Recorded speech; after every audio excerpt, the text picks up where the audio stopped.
What's up, everybody? Welcome back to the Bars Cars YouTube channel, and the moment that at least I have been waiting for a long time. That is 6.2 swap is happening on the Silverado.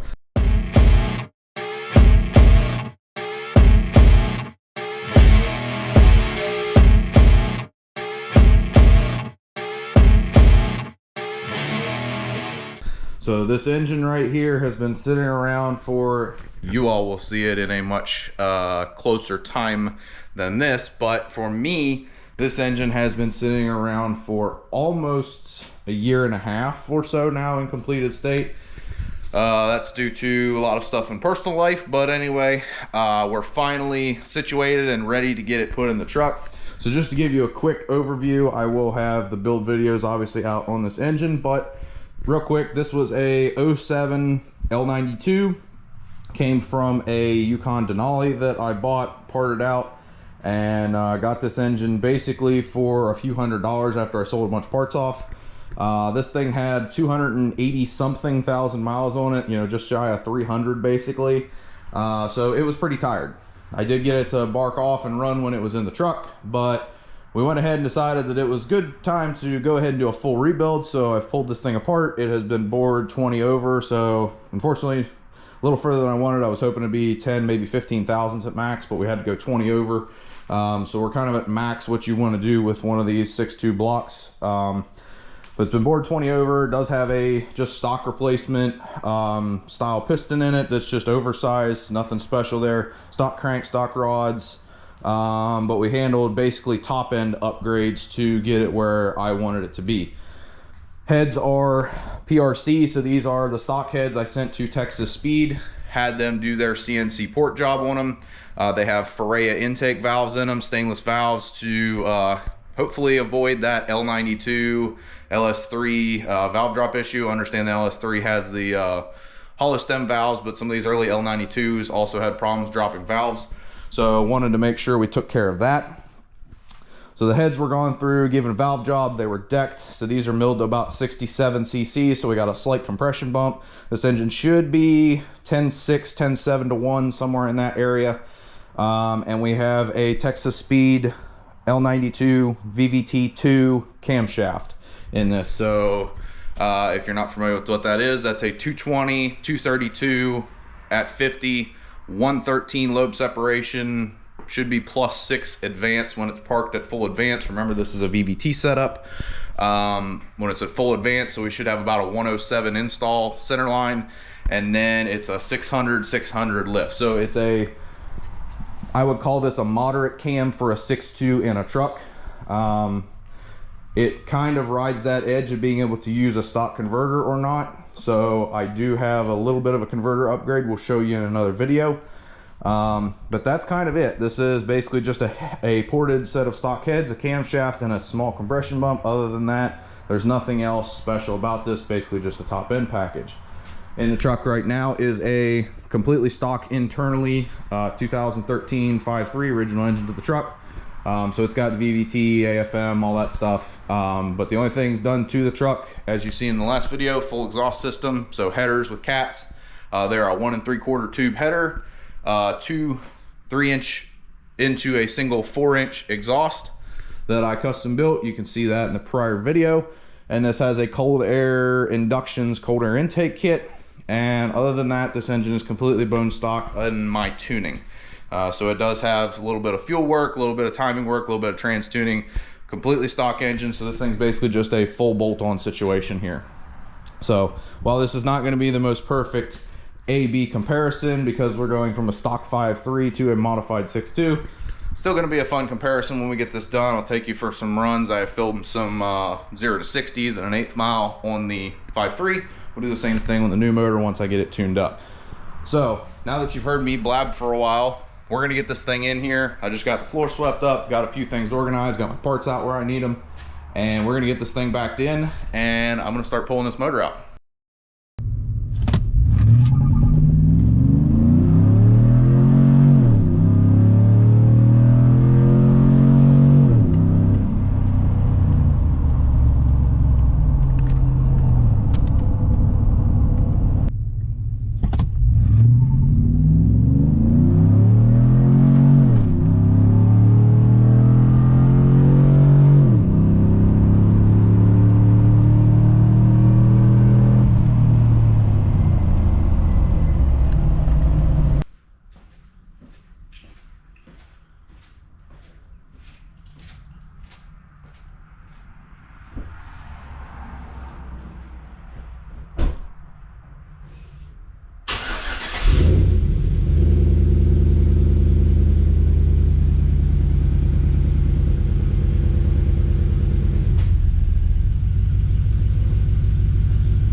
Alrighty, just give you a good under hood look real quick here. Not a whole lot to see. Like I said, I got the headers on it, speed engineering headers, some Taylor wires. The stock wires don't really fit with these headers. You wind up burning up number 3 and a couple of the other ones, but I know number 3 is really close to the primary tube. But other than that, you can see this thing is stock with the exception of this cold air induction's intake. Just give you a quick look around. I got the engine oil drained, working on draining the transfer case. We'll be draining the transmission and the coolant here in a minute. Reason being is engine and trans are coming out, and because that transfer case needs dropped too, because we're going to be doing some upgrades, not only when we do the engine swap, but we're going to be doing some transmission upgrades as well to make sure that it holds together and takes the power of the new engine. So this truck's fairly low mileage. So 67,208 right there. So this has had a tune on it since about 38,000 miles. So the transmission has not been doing the lovely stuff with the GM torque converter slip and all that. So we have no worries about the transmission. But we're going to be doing some upgrades. I have some stuff to show you there. So the trans is going to come out with the engine. That's going to sort of help me with pulling it out, because I won't be pulling torque converter bolts, bell housing bolts, all that stuff. Just be a couple things underneath and pull the whole shebang out, so we can do the trans stuff out here on the floor, because what I have to do with it is not able to be done in the truck. So we'll go ahead and get started tearing some stuff down. I'm going to get the rest of the fluids draining out of it, and away we go.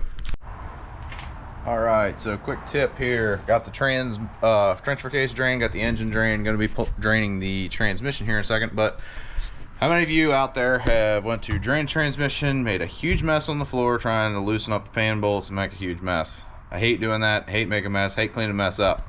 So get yourself something like this if you think about it. So this is one of those like Mighty Vac fluid extractors. This one holds like 12-14 quarts of oil. They make smaller ones too, obviously some more affordable ones. This one is the air operated one, so you don't have to sit here and pump, but stick it down your dipstick tube on your transmission. Pull your dipstick out, stick it down the tube, and this will allow you to suck all the fluid out the dipstick tube and put it in the reservoir here, and then you will not be dropping the trans pan and making a giant mess on your floor. And just to show you, pulling fluid out of here. Line was clear. We'll be filling this up. Probably gonna take a little while because the fluid's not very warm. I didn't want the thing too warmed up when I brought it in, because I'm gonna have to drop the exhaust and stuff. But we'll let this thing sit here and pull the fluid out for a while. Pop out.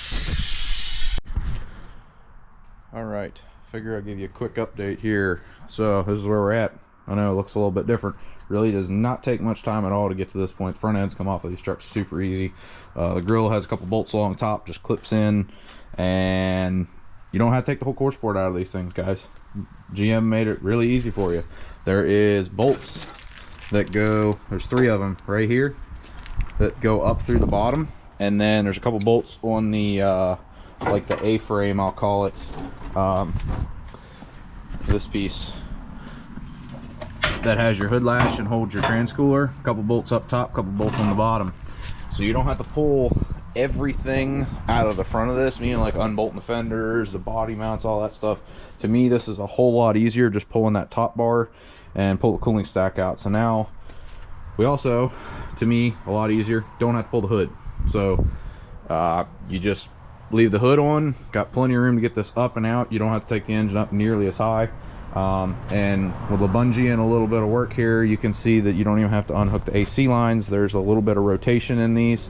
You can just simply rotate it up, put a bungee cord on it. I do have a piece of cardboard right here to keep you from denting or scratching the fender or denting up the condenser. This is pretty loose, it's not holding a whole lot, but you can just kind of spin that up out of the way, drop the compressor off of the engine, and leave all the AC lines intact. You don't have to touch anything with that. And it'll come right out. Obviously, if you're willing to pull the hood and you're not pulling the transmission with it, you don't have to pull all this. You just have to pull the fans and maybe the radiator out, and you can come out the top. But for me, this is going to be a whole lot easier to try and get this thing out and back in. So just figured to give you a quick update here. Got the belt off. I'm gonna start pulling accessories, heater hoses, and some wiring, get the intake off of it, And we only got a few more things up top, and this thing will be ready to come out. So like I said, wiring, fuel lines, headers, intake manifold, heater hoses, and that's really about it. There's not a whole lot on the top side, and then we can go down underneath and we can start pulling drive shafts, transfer case, and some of the stuff off the transmission. All right, welcome back. Sorry this is a little bit late into it, but unfortunately when it comes to pulling a motor out of this thing, not a lot of this is really glamorous work, and you probably don't really want to watch it anyway. But this is where we're at up here. So AC's off, headers are off, plug wires out, all that stuff. All the wiring, as far as I know, disconnected. So basically everything up here is good. Motor mount bolts are the only thing left on the top side. Everything else should be disconnected, and underneath we are just about ready to get it pulled out. So I'll show you underneath real quick. You can see I love having those V-bands on that exhaust on those joints right there, because this stuff comes out super easy now. You can drop that Y pipe in a matter of just a couple minutes. Take you longer to go over and grab the impact and screwdriver and stuff, pop the V-bands loose than it will to get under there and take it off. So love that, it's great. I gotta get under here and organize some hardware because I'm starting to make a mess.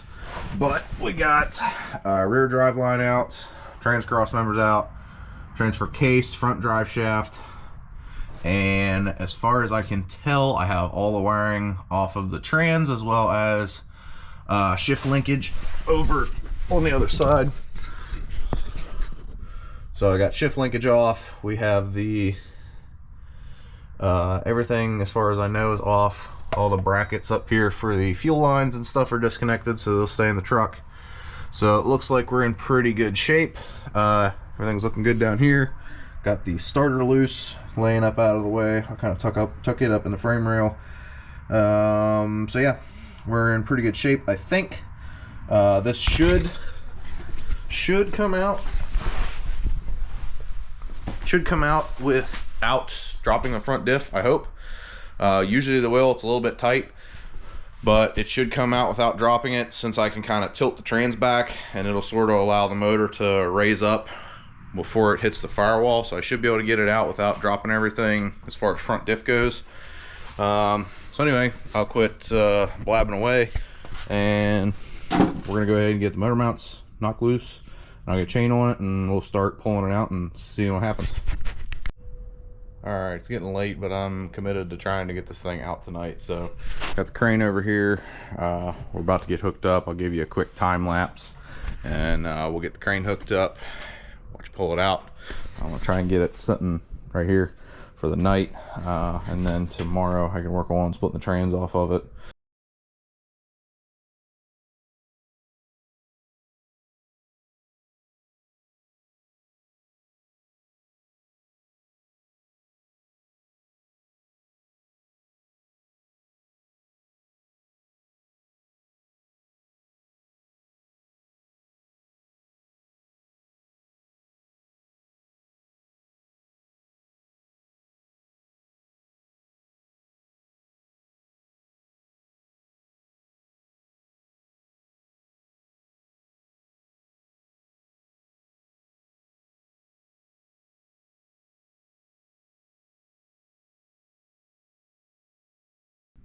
Okay, so talking about what does it take to go from 5.3 in this case, 4.8 would basically be the same situation, to a 6.2 or even a 6.0, like a L96, LY6, L76 engine.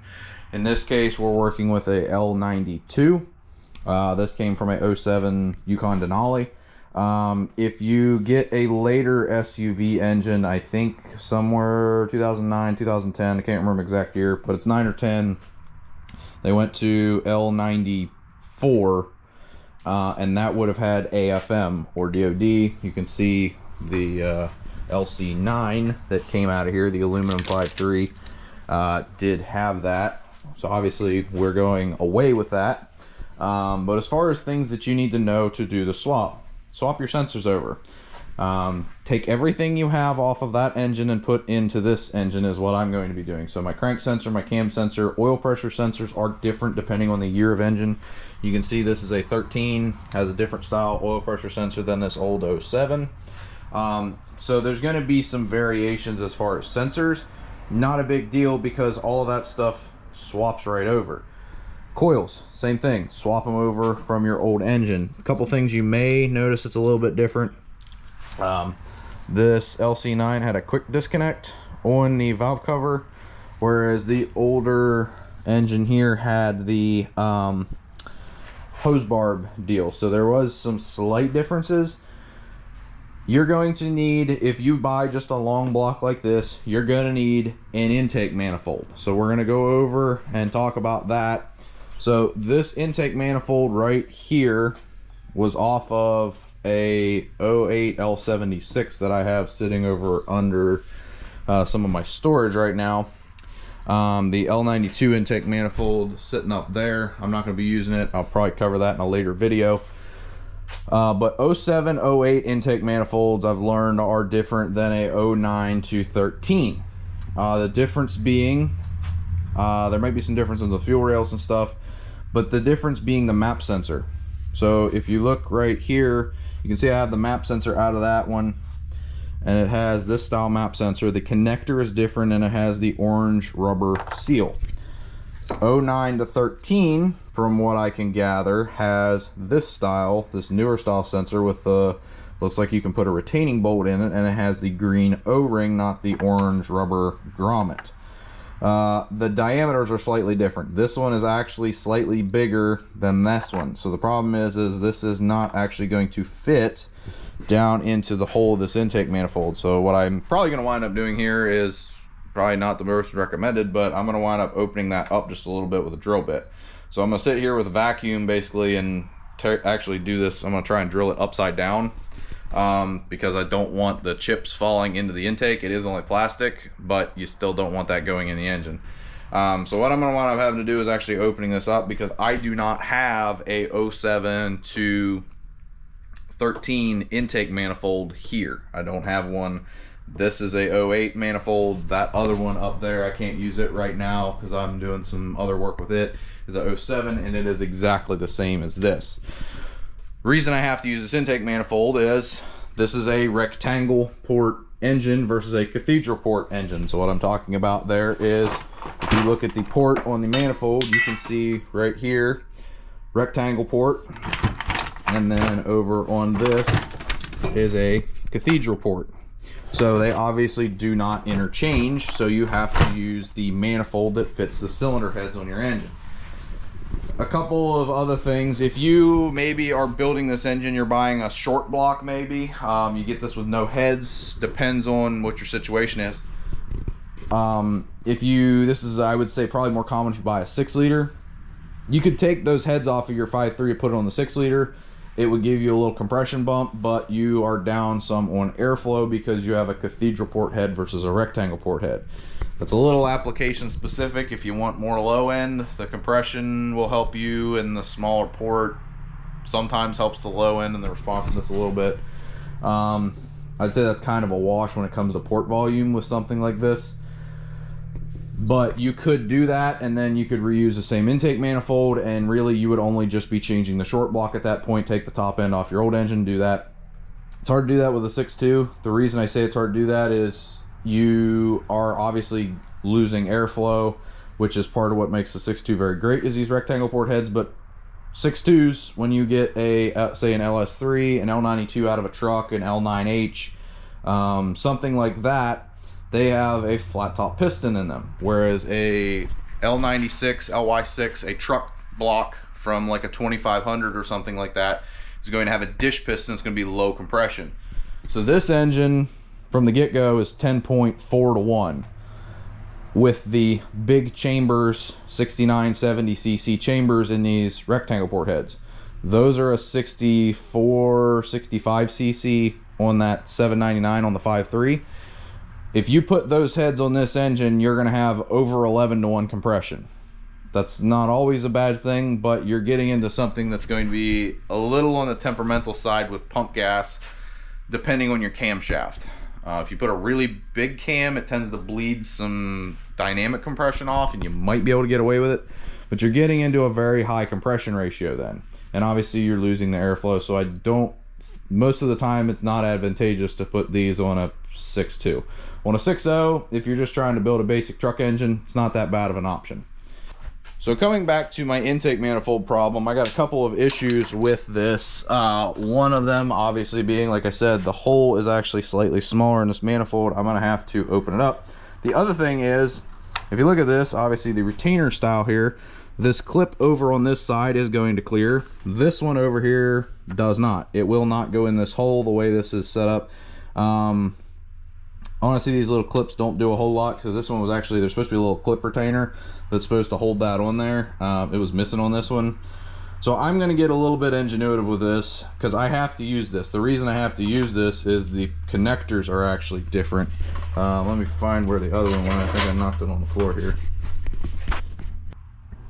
Alright, so the reason I have to use this one is because of the plug being different. So you can see the connector for, this is what came out of my truck. This is the newer style, and then this is the older style. So they do not interchange. The pins are different, the plug's completely different. I have to use this. I'm not going to try and adapt a different connector on there, which I probably could do, but I'm not going to do that. I'm going to take this and use the one that belongs with the truck, and make sure that I don't have any scaling issues or stuff like that between the two. I'm sure they're probably very similar, but I would rather not find out that they aren't, and have to deal with that tuning issue. So I'm going to wind up opening this port up a little bit, but I'm going to have to cut this ear off. Basically, I'm going to trim this ear off, and if I don't feel like this thing's going to stay, I have here or here, I can make a little, just like a Z-shaped bracket that'll just kind of hold this thing down. This should be under vacuum, so it should never try to blow it out or pop out on a NA deal. So, but I may build a little retainer over this. Long term, I have some other manifold ideas for this thing, just to give you a little hint of some stuff that's coming. So that's why I'm sort of not concerned about this being a super permanent fix. I just want to get it running for a while, and eventually we'll try some other stuff. So diameter wise on the 5.3 intake with this style sensor, it looks like you have about a 65 thousandths hole. I got about 463. Whereas over here,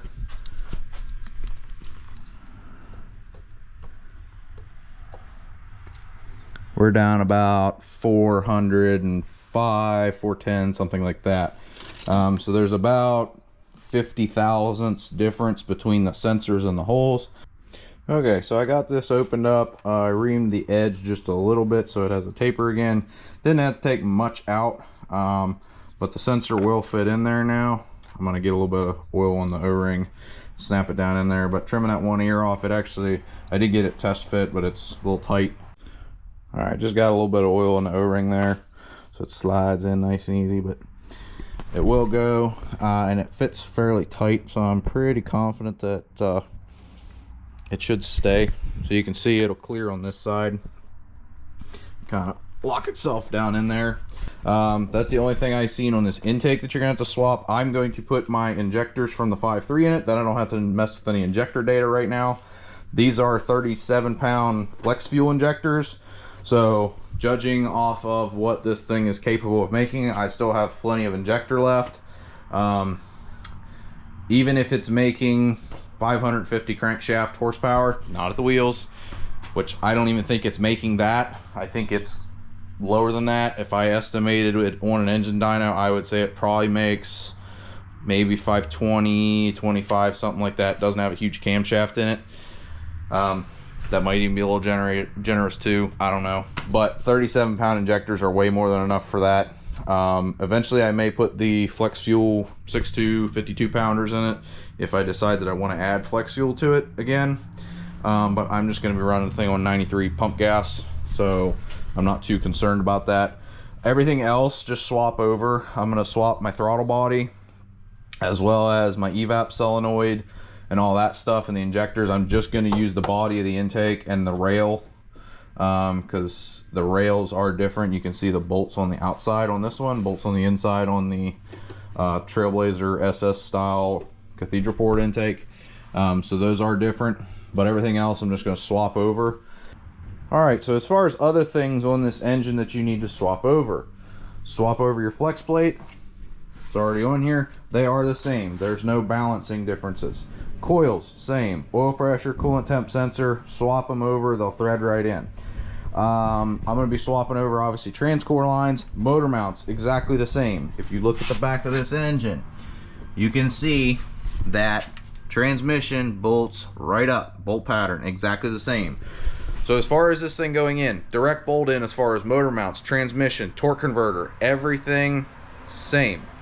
You just have to handle a few sensors. Water pump is the same. All the other stuff, basic swap over. This engine specifically was not set up for the steam ports. It actually has these little plugs in the head. This one I'll have to dig around and find because I have the plugs for this and the crossover too. So you need to swap over your steam ports.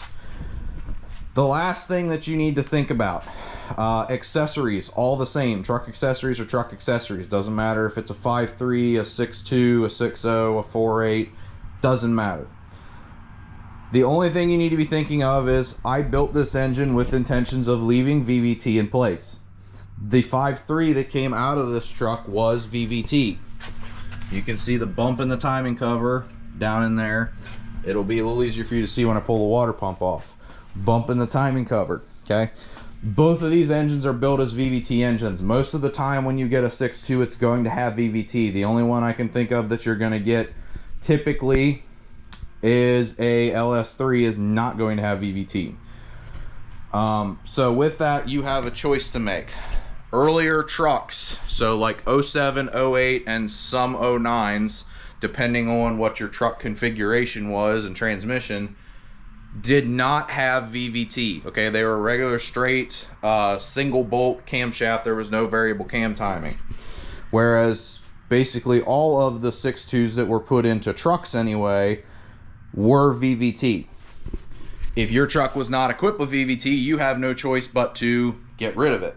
So you're going to need to basically do a cam swap, and you're going to need to get a 3-bolt conversion, which is going to involve a cam gear, a new timing cover, a new camshaft, and get rid of it.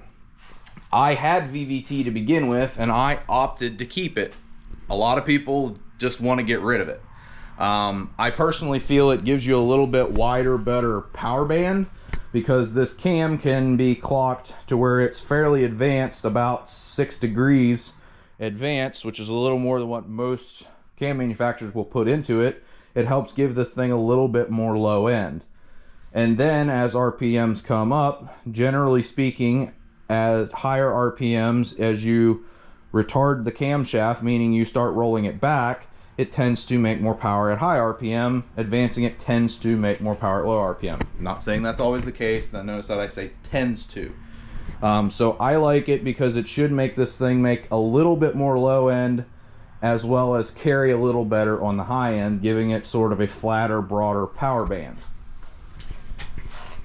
That's part of the reason that the LT engines in the newer trucks and the new Camaros and Corvettes and stuff like that make a lot more power, along with the direct injection, is they utilize that VVT more effectively.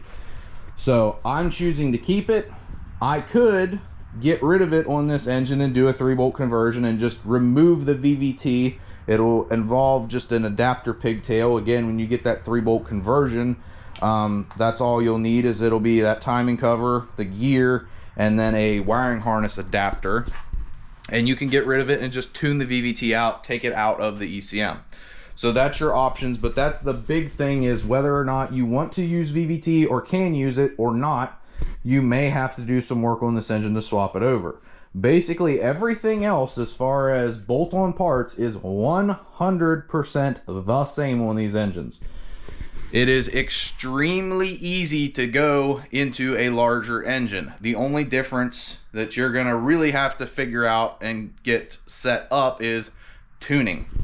Obviously, tuning this engine is gonna be way different than what the tuning on that one is, so you're gonna have to either work with your tuner and get a base file to get this thing to start up and run, and get it to them to dyno, or either do some street pulls and have them iron it out. And that's going to be the biggest hurdle for a lot of people doing this, is getting the tuning correct for a swap. There's a lot of things that have to be changed. I'm going to try and cover some of that as best I can, but you're going to need to change displacement in the ECU, as well as do a lot of fueling changes and some things like that to try and get this thing to run right. Obviously this thing having a cam in it, I'm going to have to do some idle adjustments and stuff to try and get it running smoothly. So there's going to be a lot more involved in that aspect that you may not have. Like if you put a stock 6.2 in place, well, you can basically put a stock 6.2 tune file in there and call it a day. All right, the moment at least that I've been waiting for, hopefully you all have too, and that is we are about to get the engine back in the truck. So just to catch you up a little bit on where I left off, transmission is on. I went ahead and put the valve body back in. Didn't film that, but it's just a couple of bolts, and you got to make sure that you get the shifter hooked up correctly, and you get the electrical connector to slide into the outlet of the transmission. Not a whole lot going on with the swap over. Motor mounts, brackets, a few lines, put the water pump back on, swap the coils over. That's about it. Knock sensors, oil pressure sensor, coolant temp sensor, all that kind of stuff. But other than that, very basic as far as the swap over. If you can get yourself to this point where you've got the motor out, you're more than capable of putting the parts off of your 5.3 onto this 6.2 and having it ready to go in the truck. So that's what I'm going to do right now.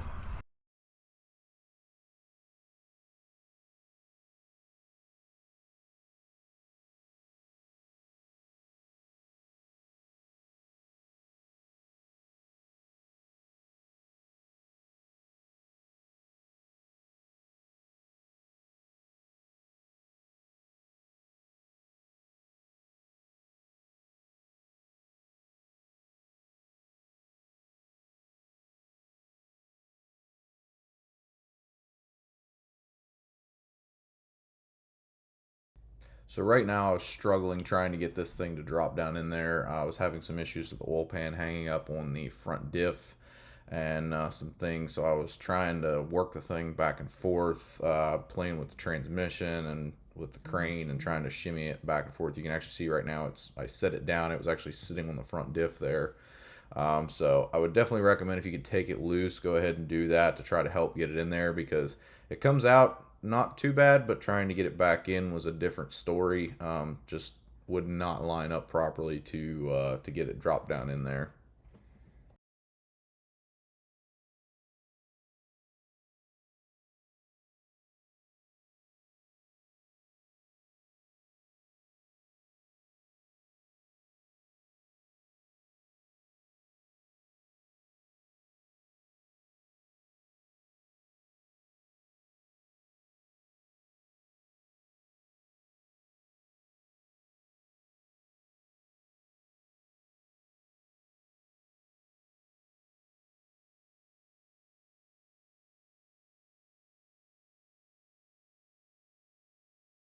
All right, another day, a little more work getting done.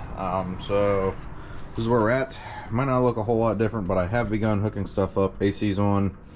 Starting to run wiring and whatnot. A lot of the work is the things that you don't get to see though. Unfortunately, just because of me working on the ground and stuff, I don't have a lot of room to show you underneath, but underneath is pretty much done. I kind of left off with putting the engine in, but now we have trans cross member in for good, transfer case in, drive lines, both of them are in, shifters hooked up, wiring on the trans, all that good stuff. So basically all the underneath stuff is done, with the exception of the exhaust needs put back in. Got to work on the headers, but I have a few things to do up top before I start doing that. So that's kind of a quick update on where we're at. So I'll pipe in and give another update here shortly once we get a few more things on.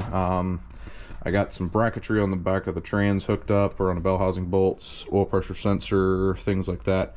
So what I'm going to be starting on shortly is putting the intake manifold in and a couple things, and then I'll get the headers in. get the exhaust on underneath, and this will look a whole lot more complete here shortly. Good morning. So update, we are working on putting some of the cooling stack back in. I got the headers in last night, plug wires, dipstick. This morning I got the intake manifold in, and we're pretty much wired on the engine. Don't have the alternator hooked up, but basically everything on the engine is hooked up, heater hoses, all that kind of stuff. I just got to get the radiator in, and then we can fire this thing up pretty soon. All right, everybody, it's about to be a moment of truth. This is true first start. I have not fired this thing up. Hand on the header just to prove it. Topping the trans up, so we get the intake back on, got some wiring hooked up, all the coolers are hooked up. I don't have it mounted yet, but the trans cooler's in and at least plumbed, so we won't be making a mess. Everything is ready for fire up, so let's find out what we got. I just flashed the tune, right, complete. So basic start, here we go.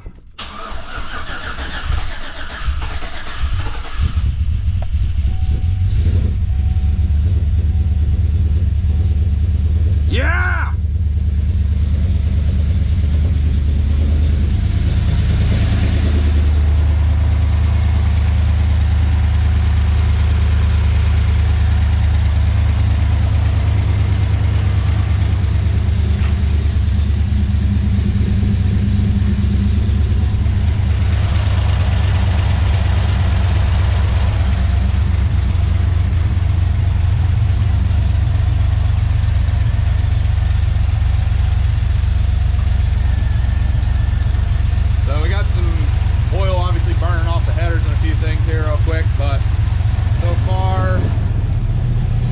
On the ground. That was a mess I made earlier, ignore that.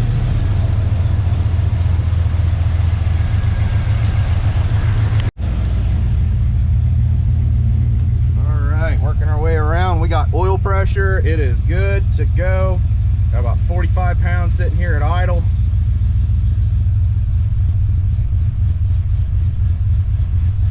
Look at that idle. Look, look, look, look, look. Awesome.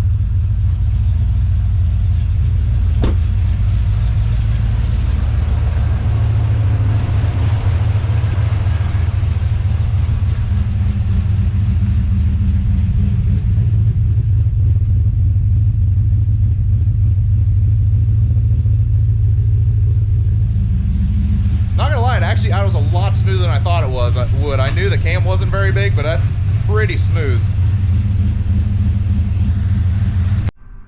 All right, so I consider that a fairly successful first start. So it's running pretty good. Obviously the idle needs a lot of work, but it will sit in idle. You got to play with the throttle a little bit.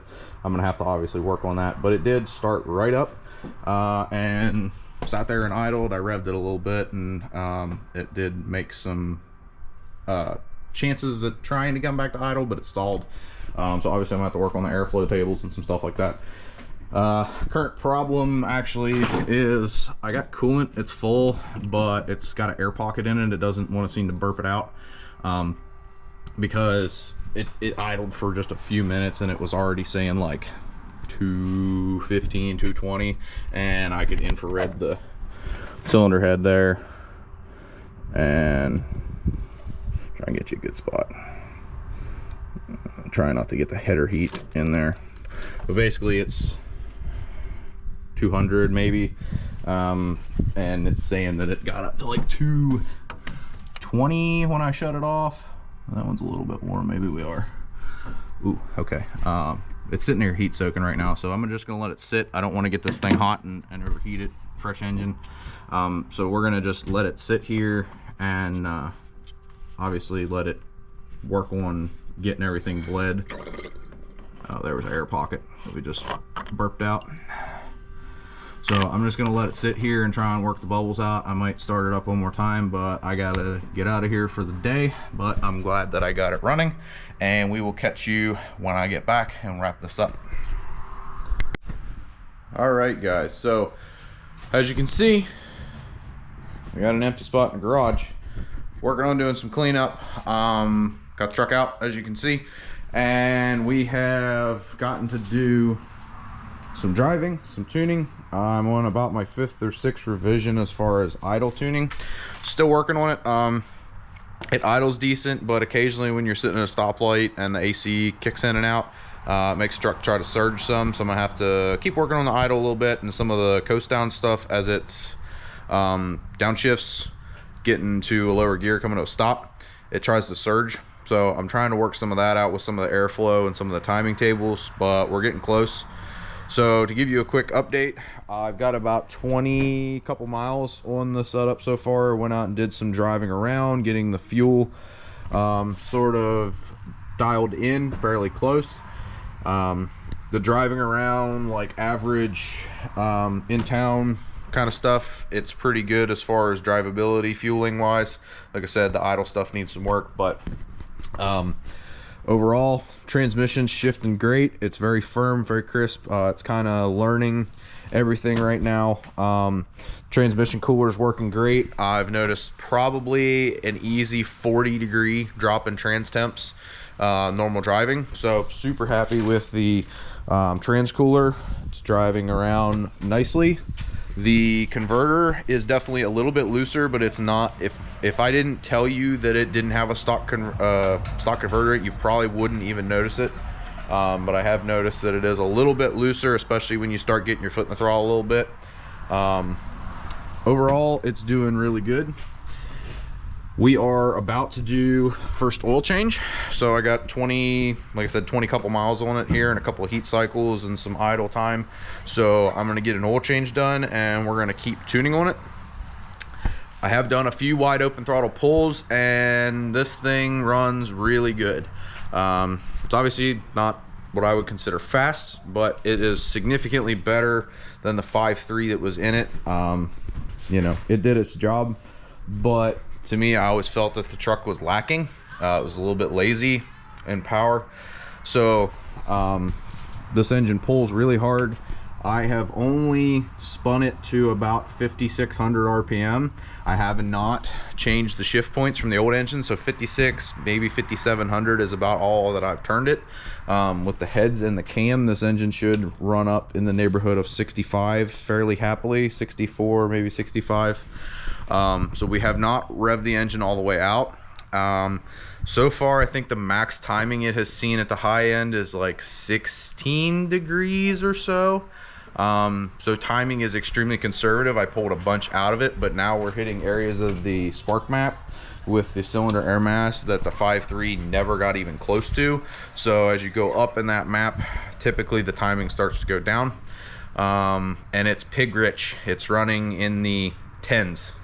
At high RPM wide open. So there's a lot of tuning left in it and a lot of power left in it, but I'm happy that it is where it is so that I can start very conservative and sneak up on it rather than me having to abort a pull almost immediately because I see it's going lean, timing's getting too high, spark knock, stuff like that. So that's some tuning stuff. We're gonna talk a little bit about that. I'm gonna get a video set up with all the tuning that I'm doing, show you some of the things I did to get it to idle right, and all that kind of stuff. So overall, super happy with the setup and how everything is working. So I'm gonna do some cleanup because this place is a disaster, if we're being honest with ourselves. And I'm gonna do some cleanup so I can pull this thing in, do a oil change, make sure that everything's looking good. I'm not seeing any problems with it so far. It's nice and quiet, holds oil pressure, all that. So we'll just be doing a quick oil change for the break-in and go from there. So we'll go ahead and start the thing up, let you hear it. I'll let it warm up a little bit. I am about to back it in and do the third oil change. So it's got almost 1,000 miles at this point, I think, since the swap. 900, something like that. So we're about to go through the first oil change. I got 50 miles on it, changed it. This one's got, you know, several hundred, however many in between now and then. We're gonna do another oil change, and then after this one is going to be short, I'll go like 1,500 miles on it, and then we're going to go back to standard 3,000 to 5,000 mile intervals or whatever on it. So we'll go ahead and let you hear it.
start. I kind of say cold start because it's like 85 degrees right now, but it has cold soak.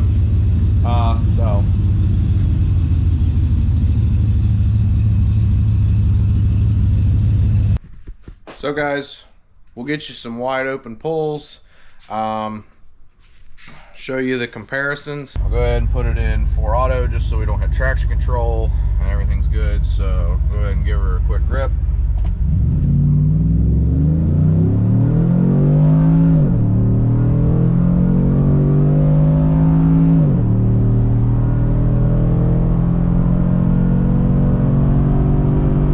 That's gonna wrap up the 6.2 swap. So hope you enjoyed it. If you got any questions, let me know. Sounds good, runs great. Next thing we're gonna be doing is, I got a few things I'm gonna cover as far as things I've already done to the truck, but there's also gonna be some new goodies that you can see waiting for you right here that you're gonna see in the next video. So thanks for watching.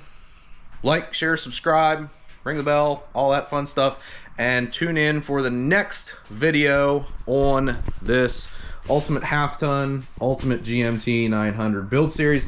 Hope you're enjoying, and we'll catch you in the next video.